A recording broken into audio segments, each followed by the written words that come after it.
This review has been brought to you in part by KWA and Main Irish Airsoft. Hi, I'm Jerry, this is Oddie's Airsoft and we're doing another review. Today we've got two KWA guns. This is Mark. Mark is with me because we've got two guns and two heads are better than one. So I'm going to hand over to Mark to give a quick brief run through of what we have. Cheers mate. Thanks, right, as Jerry said, we have two KWA AEGs to review. This is the first section of the video where we're going to have a look at the build quality and just generally preview them. Two guns here today. This is the KM4 S, which is basically an S system M4, and the KM4A1, which is the classic A1 carbine type gun. So, things you guys want to know. First thing, build quality. First impressions, very, very good indeed. Nice alloy body, nicely made. Don't know if it's machined or not because there's certainly no mold lines in any of them.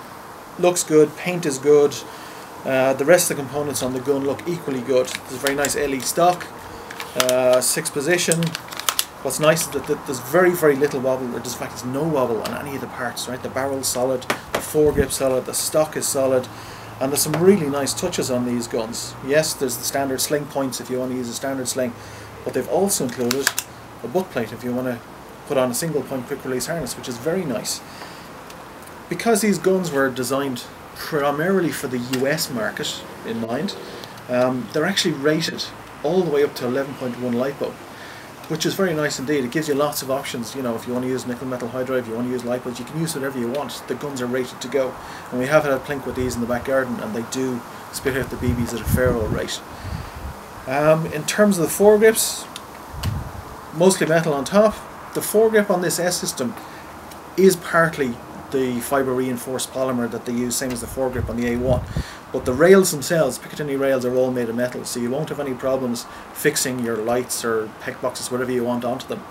So initial impression on these guns, very good indeed, nice build quality. Trades, I don't know if anyone's into trades. KWA kept it nice and simple, just their logo on one side of the receiver on the magwell. So first impressions, we'd have to say, are very good indeed.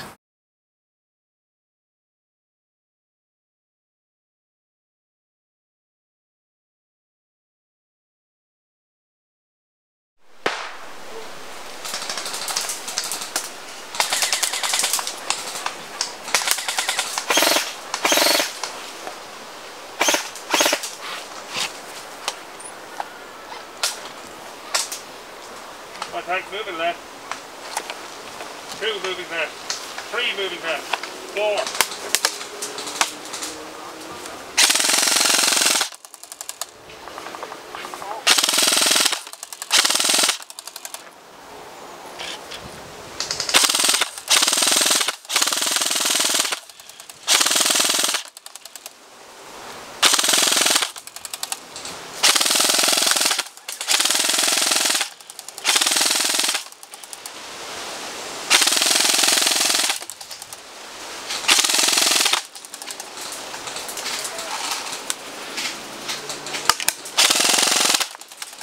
Yes!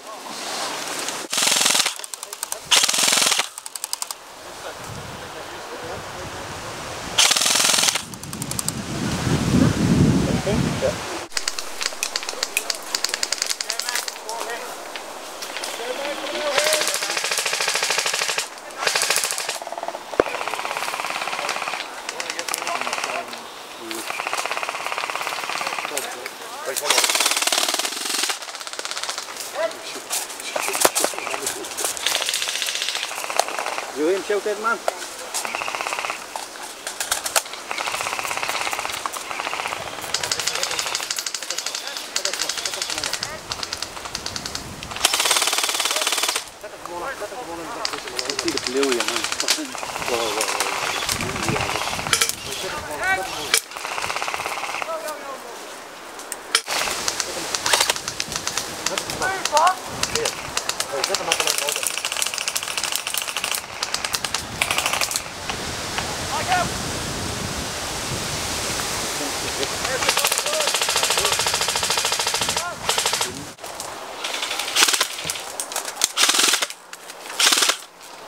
I don't think they're used to having such short pads on. Okay, this is where I'm going to tell you what I think of the gun. Before I do, I want to make a couple of points. It's very hard to do a full review of a gun when you've only used it for a limited time. We were fortunate enough to take it into field, and that makes a difference because it gives you a good idea and a good feel for the gun. The second thing is, I'm not a gun tech, and stripping guns down and checking out internals is not my bag. But talking to the guys on my team that are of that nature, they were telling me that the version 2 gearbox inside this KWA is second to none. It's one of the best on the market, and I'll take their word for it. As for the externals of the gun, it's solid as a rock. Mark said that at the beginning of the video. Its build quality is up there with the very, very top end AEGs, and it really is a classy piece of kit. The rate of fire that we got out of it was insane. We used an 11.1 LiPo. The reason why we went for the 11.1 is because this gun is built to take it, and if you've got a racehorse you may as well let it race, and this really did. It was absolutely savage. In a firefight that's hectic, 11.1 may give you an advantage. Definitely worth putting it in it. So any negatives?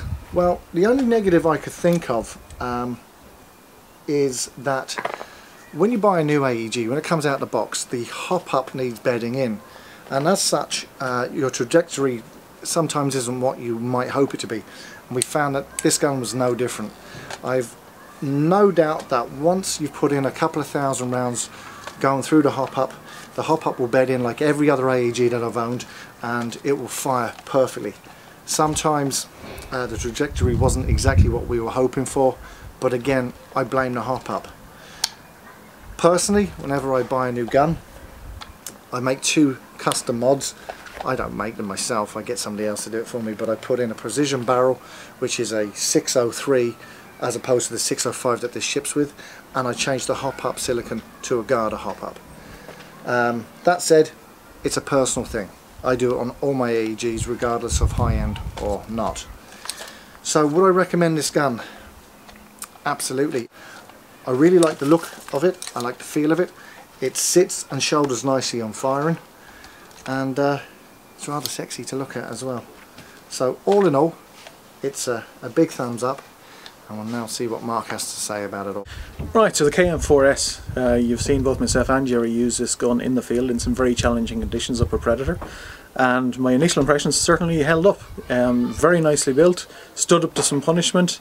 The 11.1 LiPo capability is very nice for 2 reasons. First of all, it gives you the very nice snappy trigger response when you're on semi-auto, and it also helps spit out the BBs at a fair old rate when you're on full auto. So overall impressions very good, build quality stood up to the task, and some very nice touches on the gun. So yeah, for having skirmished it once, very impressed.